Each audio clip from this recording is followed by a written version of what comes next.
Welcome back once again, all of my low carb friends, and for those of you who are here for the first time, welcome.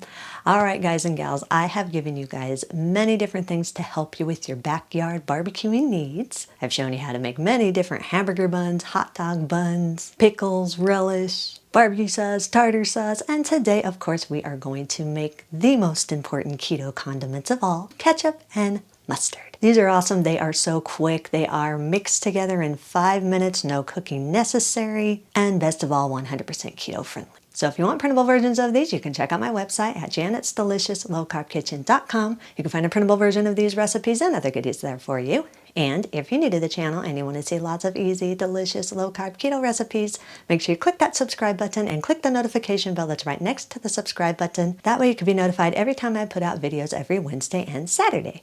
And if you'd like to help support the channel, make sure you scroll down in the description of the video. You'll see some affiliate links. Anytime you purchase anything using those affiliate links, a small portion of your purchase will go to me and help support the channel. So while you do all that, let's get cooking.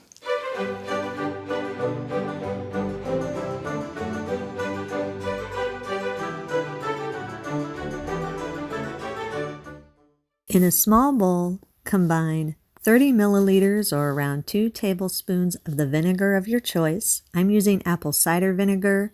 If you want more of a Dijon flavored mustard, then use white wine rather than vinegar. Add 10 milliliters or around 2 teaspoons of room temperature water.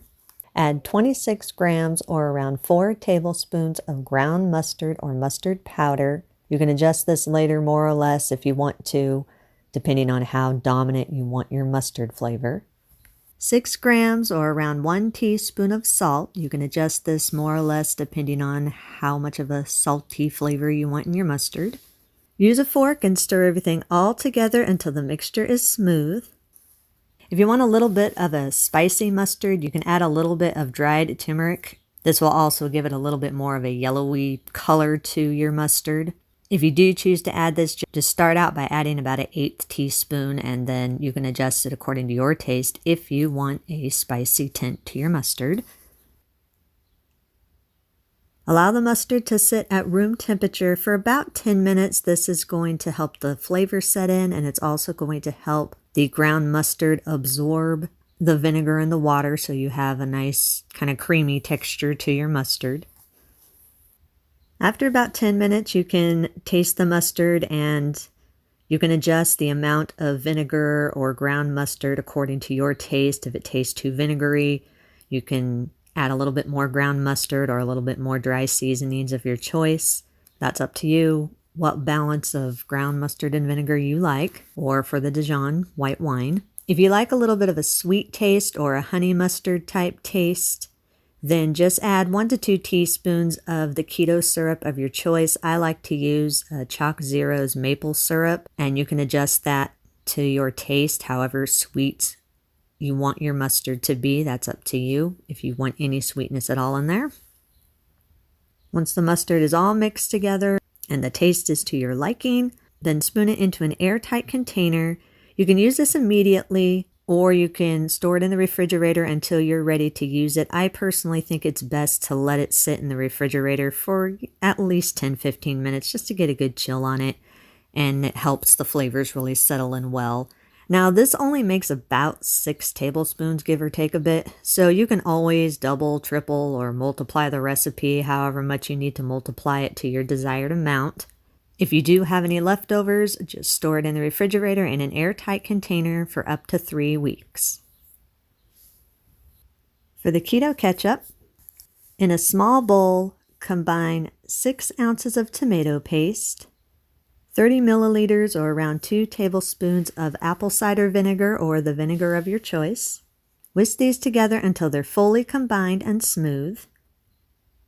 Add an 1/8 teaspoon of pepper, 13 grams or around 1 tablespoon of the granulated sweetener of your choice. This is optional. It just helps to balance out the vinegar taste. And you can also adjust this more or less depending on how much of a little sweet hint you want in your ketchup. Add 6 grams or around 1 teaspoon of salt, 1 teaspoon of garlic powder, and 1 teaspoon of onion powder. You can adjust or change the garlic powder and onion powder according to your taste. You can use more or less, or you can add other dry seasonings according to how you want your ketchup to be flavored. Add 8 to 10 milliliters, or around 1.5 to 2 teaspoons of room temperature water. Whisk everything all together until it's fully combined and you have a smooth ketchup. Now you can adjust the water more or less depending on how thick you like your ketchup. Just start out with the 8 milliliters of water and add more as needed. If you like more of a thin ketchup, then add a little bit more water according to you get your desired level of thickness. Once your ketchup is all mixed together and you got the taste to how you like it, spoon it into an airtight container. You could use this immediately, but just like the mustard, for the best flavor, it's best to leave it in the refrigerator for at least a good 15-20 minutes or so, just to let the flavors really settle in well. This makes roughly around 1 cup of ketchup, give or take a little bit, but just like the mustard, you can always double or multiply this recipe to your desired amount. If you do have leftovers, just store it in an airtight container in the refrigerator for up to 3 weeks. Eat and enjoy.